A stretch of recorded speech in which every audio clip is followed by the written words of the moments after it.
আসসালামু আলাইকুম। আজ আমরা আলোচনা করব স্ট্রাকচারাল সেন্টেন্স মিন সিম্পল কমপ্লেক্স কম্পাউন্ডস। ওকে, আজকে আমাদের নির্ধারিত রুলস হচ্ছে টু ডট ডট টু এটা সিম্পল সেন্টেন্সের marker, so dot dot that এটা কমপ্লেক্স সেন্টেন্সের marker, are very dot dot an এটা হচ্ছে কম্পাউন্ড সেন্টেন্সের মার্কার। আমরা আস্তে আস্তে একটু সুন্দরভাবে ঠান্ডা মাথায় বুঝে নেবো, কারণ এটা করতে গেলে মনে হয় স্টুডেন্টের মাথা গরম হয়ে যায়। বাট যাতে মাথা গরম না হয় আমি সেভাবেই বোঝানোর চেষ্টা করব। সিম্পল সেন্টেন্সে he is too weak to walk, তাহলে এখানে মার্কার হচ্ছে টু ডট ডট টু।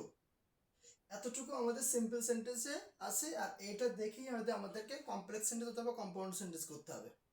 তাহলে আমরা যদি প্রথমে কমপ্লেক্স সেন্টেন্স করি, তাহলে আমাদের কমপ্লেক্স সেন্টেন্সের এখানে নিয়মটা একটু দেখে আসি। টু ডট ডট টুর জায়গায় আমাদের সো ডট ডট দ্যাট, তার মানে সো বসাবো টু এর জায়গায় আর দ্যাট বসাবো টু এর জায়গায়। ঠিক আছে, ওকে।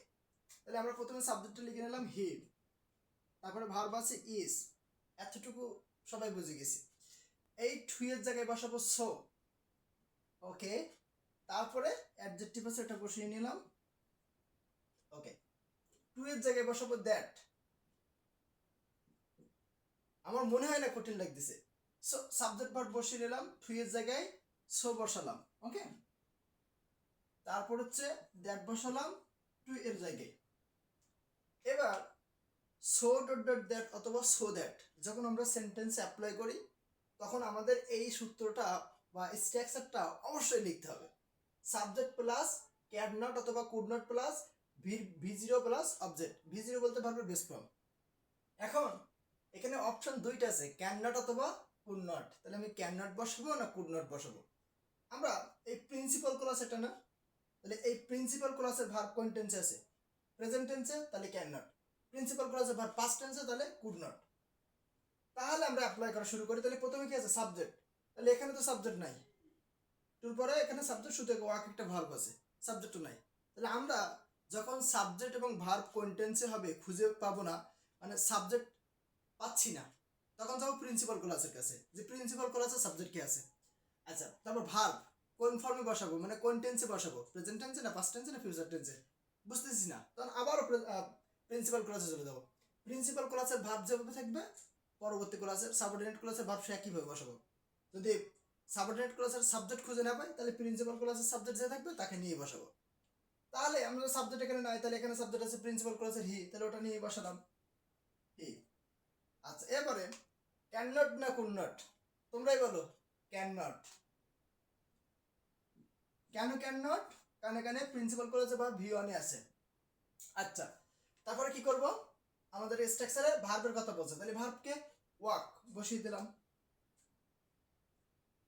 আর তো কিছু নাই, শেষ, অবজেক্ট নাই, তাহলে শেষ। তাহলে আমরা এটা একবার রিভিউ করি। হি হি বসালাম, ইজ বসে গেল, টুর পরিবর্তে সো বসলো, উইক উইক বসে গেল, টুর পরিবর্তে দ্যাট বসলো। তারপরে আমাদের স্ট্রাকচার অ্যাপ্লাই করতে বলছে, এটা একদম টানা মুখস্থ করে রাখতে হবে। সাবজেক্ট প্লাস ক্যান নট অথবা কুড নট প্লাস ভার্বের ভিজুয়াল প্লাস অবজেক্ট। তাহলে এখানে সাবজেক্ট, এখানে কোনো সাবজেক্ট ছিল না, শুধু এই একটাই ওয়ার্ড ছিল, সাবজেক্ট ছিল না। তাহলে আমরা প্রিন্সিপাল ক্লাসের সাবজেক্ট নিয়ে এখানে বসালাম, কারণ যখন সাবঅর্ডিনেট ক্লাসের সাবজেক্ট পাবো না, তখন আমরা প্রিন্সিপাল ক্লাসের সাবজেক্ট নিয়ে বসিয়ে দেবো। আচ্ছা, তারপরে এখানে ভার্ব নিছি ক্যান নট। এখন ক্যান নট কিভাবে বুঝলাম? প্রিন্সিপাল ক্লাসে ভার্ব প্রেজেন্ট টেন্সে আছে, তাহলে এখানে ক্যান নট বসালাম। প্রিন্সিপাল ক্লাসে ভার্ব পাস্ট টেন্সে আছে, তাহলে এখানে কুড নট বসালাম। সাপোজ মনে করো এখানে ওয়াজ আছে, হি ওয়াজ, তখন এখানে কি বসাতাম? Could not বসাতাম। তারপরে ভার্ব আছে কি? ওয়াক, ওয়াক বসিয়ে দিলাম। এবার আমরা এই সেন্টেন্সটাকে কম্পাউন্ড করে ফেলি। আমরা দুইটা থেকে কম্পাউন্ডে আসতে পারবো। কম্পাউন্ডে আসতে গেলে আমাদের কি করতে হবে? ভেরি ডট ডট অ্যান্ড বসাতে হবে। তাহলে এই টু এর জায়গায় ভেরি বসাতে হবে, টু এর জায়গায় অ্যান্ড বসাতে হবে। এই সো এর জায়গায় ভেরি বসাতে হবে, দ্যাটের জায়গায় অ্যান্ড বসাতে হবে। এখন যদি সিম্পল সেন্টেন্স থেকে আসি, তাহলে এই জায়গায় এই স্ট্রাকচারটা অ্যাপ্লাই করতে হবে, ওকে।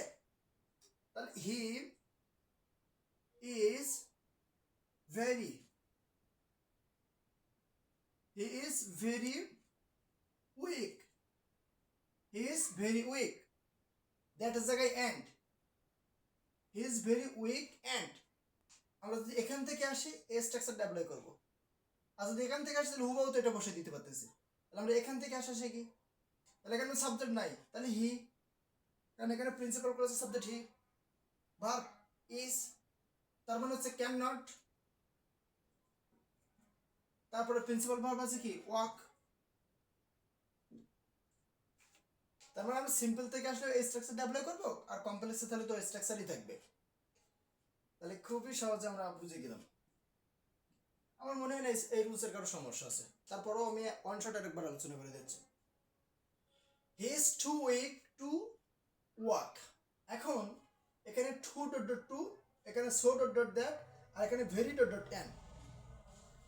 আর নতুন করে এখানে একটা স্ট্রাকচার অ্যাপ্লাই করতে হবে, সাবজেক্ট প্লাস ক্যান নট অথবা কুড নট প্লাস ভার্বের ভি জিরো প্লাস অবজেক্ট, ভার্বের V zero plus object, subject plus can not অথবা কুড নট প্লাস ভার্বের ভি জিরো প্লাস অবজেক্ট। এখানে এই সূত্রটা অ্যাপ্লাই করতে হবে। কি বলছি আবার একবার রিপিট করি, সাবজেক্ট প্লাস ক্যান নট অথবা কুড নট প্লাস ভার্বের V zero plus object. Object এখানে নাই তাই আমরা বসাই নেই, থাকলে বসিয়ে দিতাম। ওকে, তাহলে আমরা মনে হয় রুল নাম্বার 1 আর কারো সমস্যা হবে না।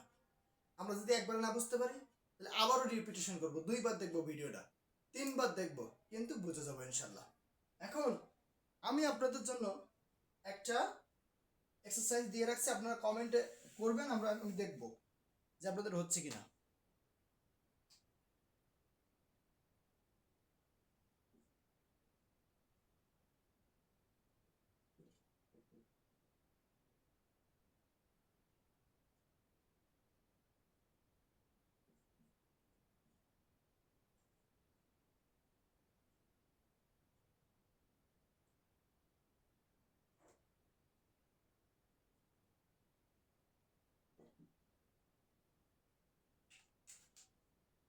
ইওর টার্ন, আপনাদের পালা। She is too busy to attend the party. এখানে সিম্পল সেন্টেন্সে আছে, আপনারা কমপ্লেক্স সেন্টেন্স এবং কম্পাউন্ড সেন্টেন্স করে কমেন্ট বক্সে লিখবেন। কিভাবে লিখবেন, আমি যেমনটা কমপ্লেক্স করছি ঠিক আপনিও এমনটা কমপ্লেক্স লিখে একটা কোলন দিয়ে আপনি লিখে দেবেন, কম্পাউন্ড লিখে একটা কোলন দিয়ে আপনি লিখে দেবেন। যদি ভুল হয় আমি কারেকশন করে দেব। ঠিক আছে, ওকে, আল্লাহ হাফিজ।